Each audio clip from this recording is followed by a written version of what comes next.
That's good. Sandra on double. Two. He did sing too. Oh, yeah.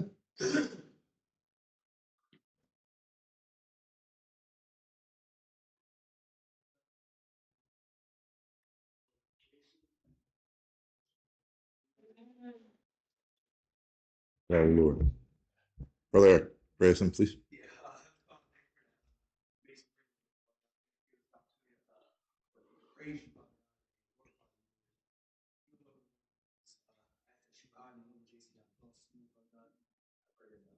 His words of anointed, Father God, that he's Father God, when it comes to evil, let him increase and increase.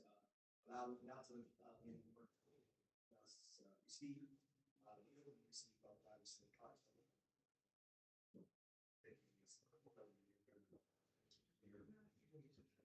So, Jesus was always misunderstood. Before he was born, his ministry, and even after his death. Nobody ever understood what Jesus was saying, right?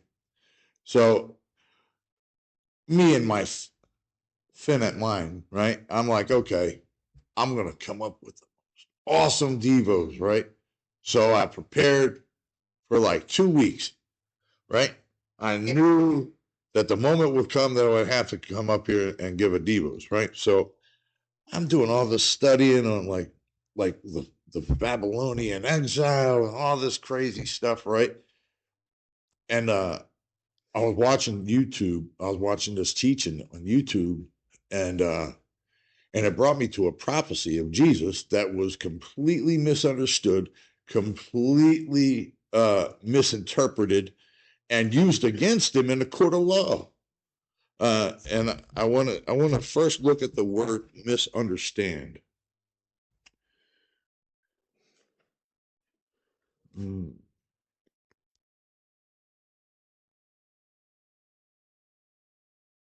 To fail to understand, to interpret incorrectly, misunderstanding, disagreement, or a quarrel.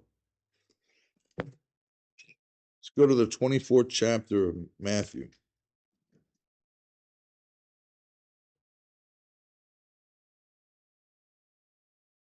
Verse 1. Jesus left the temple and was walking away with his disciples when his disciples came up to him to call his attention to its buildings. Do you see these things? He asked.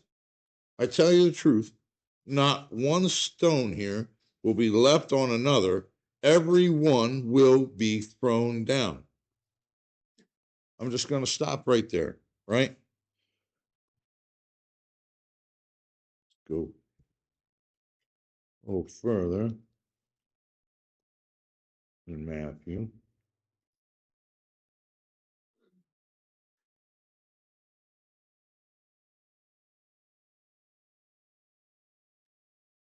Oh, jumped the gun there. Just a little further in Matthew.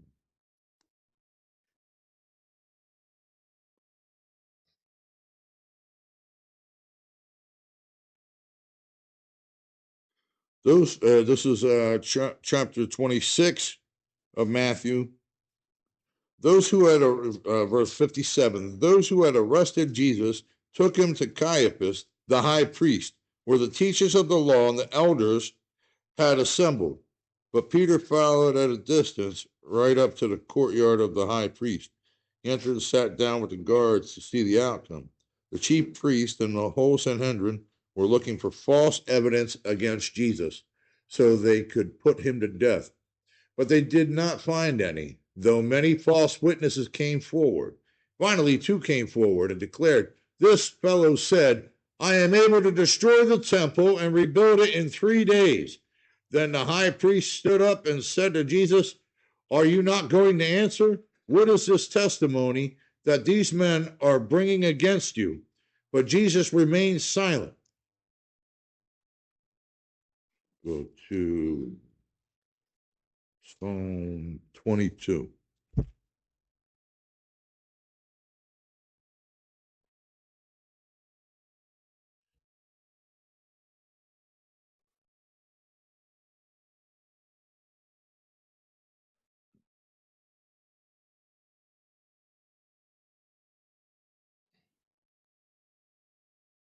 Or, no, I'm sorry. That's Isaiah 53. Sorry. Isaiah 53.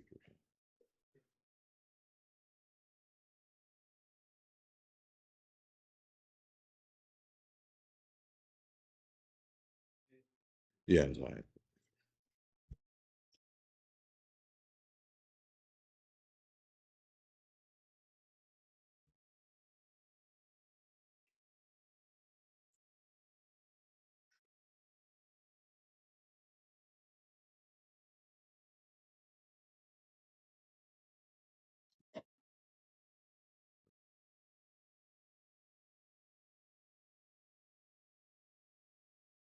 Verse 7. He was oppressed and afflicted, yet he did not open his mouth. What Jesus was referring to in chapter 24 of Matthew was in 70 AD, Rome had overthrown Jerusalem. This is 70 years after Jesus was crucified. What he was telling them was not one stone on the Temple Mount would be there. They would all be cast down and not standing on top of one another, but basically piles of rubble on either side of it. If you go to Jerusalem right now, today, you will see piles of rubble surrounding the entire Temple Mount, where they took these buildings that the disciples were drawing Jesus' attention to, cast over the sides of the Temple Mount that Solomon had made. What happened next is even more desecrating.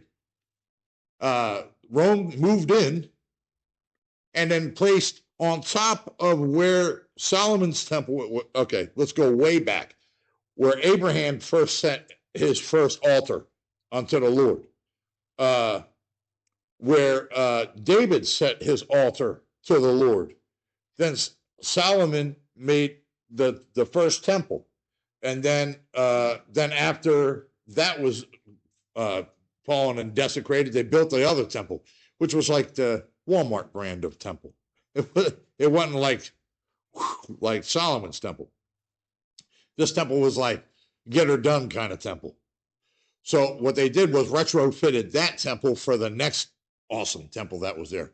Then after that was the temple that was placed there when Jesus was doing his ministry. What Jesus was telling them was none of this is going to be here. And what he was talking, the temple he was talking about was himself.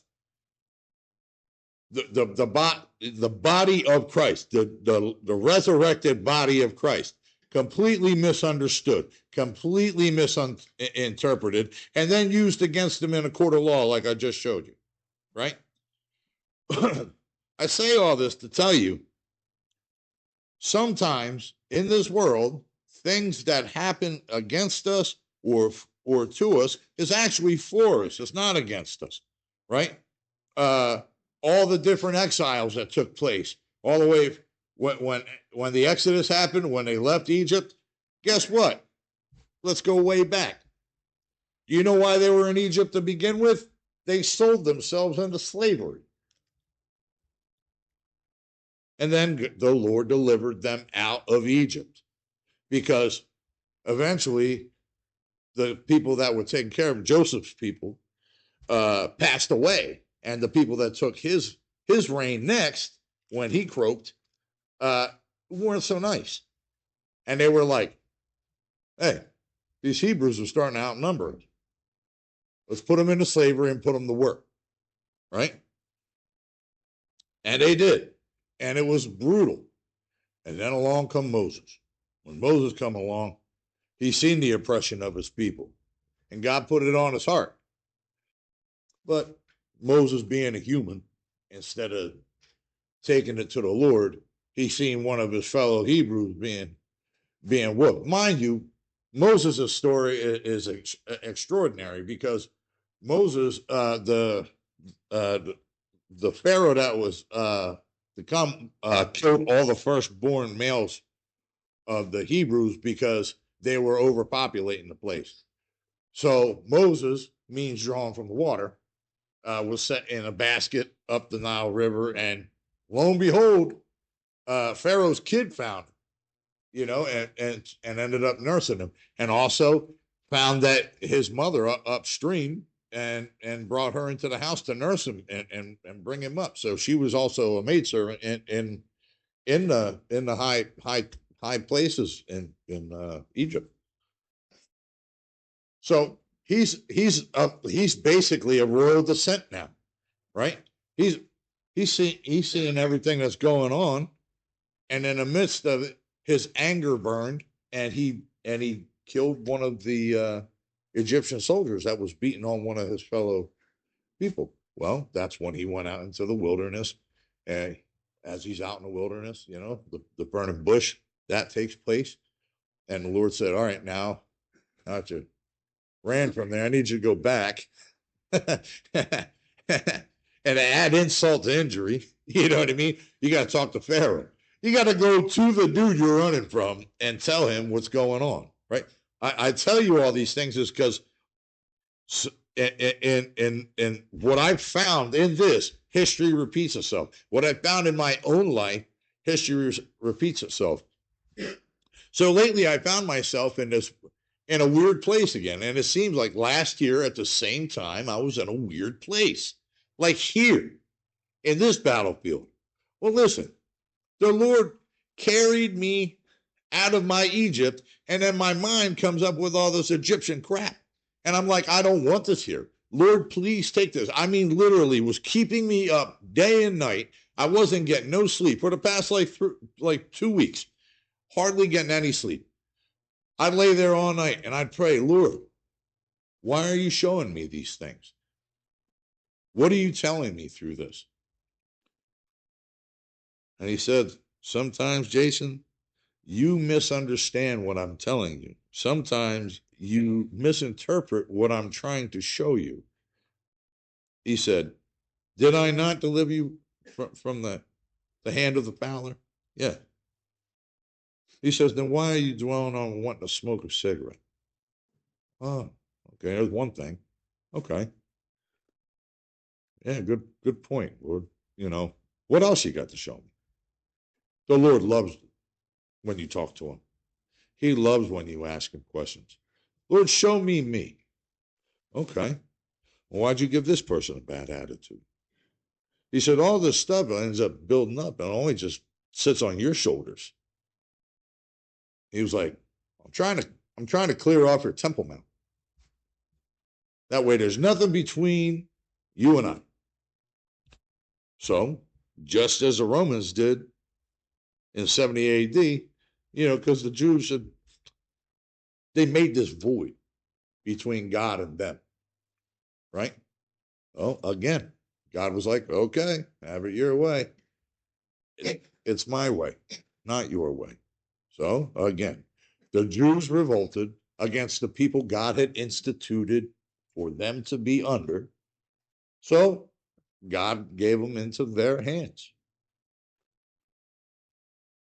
They knocked all the things off the top of the Temple Mount.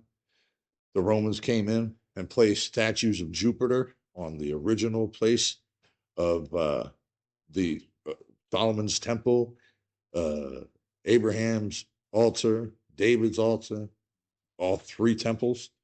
You know, they knocked it all off the side. You go there today, and it was such a catastrophic thing that the earth shook because of the boulders they were pushing off the side of that mound. If you go there today, the streets that are below are crushed with impact craters from the boulders that are still sitting there that hit the ground. You can't even walk on the street. It looks like Philly over there. Missing water department. You know what I mean? Over there, they were like, let's clear and what the Lord was doing was clearing the crap out of the way. I'm clearing that void that you made between you and I away. That's what the Lord's been doing with me. Clearing the crap that I create to make this void between God and I. So, I'm going to take it a step further. Also in 70 AD, the place where Jesus was buried, right, in the tomb, they covered with a landfill, right, and placed on top of it Yet again, now a temple unto Jupiter. Then came Constantine. Constantine, this is years later, came and destroyed all that because Constantine was the one, he was a Christian. He was a converted Christian. He came there and he cleared all that crap out of the way. But the Temple Mount area was still left. And the he had excavated where they had put the landfill over Jesus's tomb. And now to this day, you can go to Jesus's tomb. It's inside of, I forgot the name of the church. There's a church there now. That's it. You can go there today and visit Jesus's tomb. You can actually go in Jesus's tomb because of Constantine, a Roman. Who would have thought, right? He turns everything around for his own purposes. And I have to remind myself on a daily basis that these things that he's clearing out of my way are for his good and my good at the same time. He only wants the best for us. The thing I had prepared for this morning was squash some beef because there's Jeremiah 29:11. For I know the plans I have for you. Right? This was really what I had prepared. You have to read from chapter 24 back. It's the reason all this stuff happened, it was because they kept on putting stuff for God and created a chasm. God has a plan for us. He has a plan for each one of us. But what do we keep putting in between him and us? What do we keep placing in his way? You know? I love my big brother, man. My big brother, he tells me like it is, you know what I mean? That's real love. He's like, what's going on with you? I was like, I don't know. What? He's like, it's like he called it the 7-year itch. And it seems like every year at this time around my birthday's Saturday, every year around this time, I do this thing. I don't know why. It's just this thing in me. And this rebellious thing in me. I don't know what it is. I don't even notice it, but everybody around me will notice it. I'm like, all right, Lord, I'm seeing this now. I know what I'm interpreting. I am understanding this. It's not them, it's me. So what in me is causing this? Let's go to chapter 7 of Romans. Tell you what it is. Actually, Paul will tell you what it is.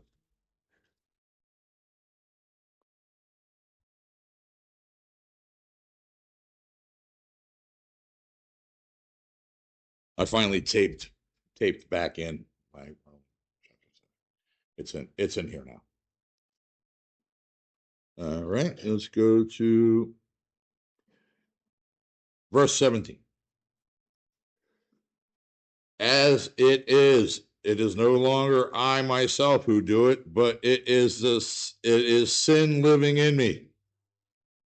No matter what I do, as long as I'm in this dirt suit, this thing, I'm going to have to fight against. I'm kind of lazy. I don't like fighting anymore, man. Back in the day, it was different. You know, I was full of pea and vinegar, you know, ready to go at any moment. I'm old, fat, and lazy now. I'll be honest, man. I don't want to do that stuff no more. I don't want to fight.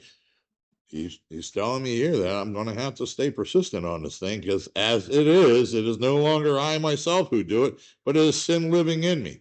So that brought me to my next point. Don't be lazy in your spiritual growth. You know what I mean? It's real easy if you have a TV in your room, you will understand and probably agree with me. Sometimes that can be a real distraction. You know, I love unsolved mysteries. But I will say this: I love historical biblical teaching more than unsolved mysteries. So I will rather watch that than the latter. Besides the fact, I'm watching reruns of unsolved mysteries every time I'm watching. It's like solved, update. It's all solved now. That show was from the 90s. You know what I mean? They found all the people that croaked the other people. They found all the missing people that were missing, and the ones that are still missing, they're still missing. You know, I get it. I could skip watching that, but for the most part, I need to keep my eyes on the Lord. And I suggest you do the same. That's all I got.